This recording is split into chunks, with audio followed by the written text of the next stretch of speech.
Several more EU countries have joined the payment scheme known as INSTEX, set up to bypass US sanctions against Iran. A special advisor to the EU foreign policy chief announced the latest expansion. Apart from the three countries that initiated the creation of the mechanism, France, Germany and Great Britain, 8 more EU member states have decided to join. 2 more countries are expected to follow in their footsteps.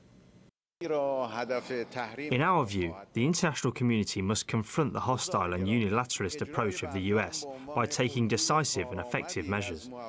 America's coercive measures and the use of the dollar as a weapon will lead to economic terrorism and harm the lives of ordinary people. INSTEX was set up in January of this year by France, Germany and the UK. It allows firms to avoid using the SWIFT payment system, which is heavily reliant on the US dollar. This is all part of the EU's efforts to keep the 2015 nuclear deal with Iran alive.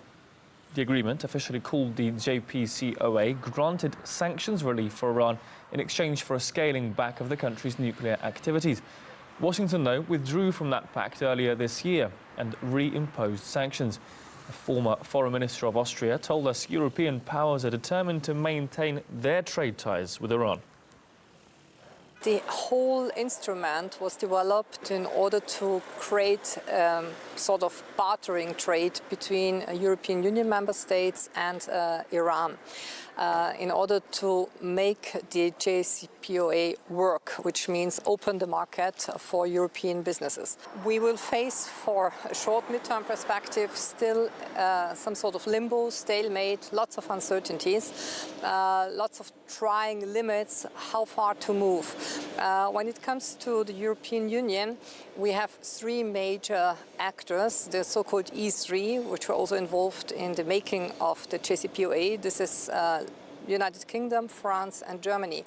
I've been observing in particular the efforts of France in order to make something happen, in order to move out of that stalemate. Inside the European Union is, of course, also there is not so much cohesion as we would like to have.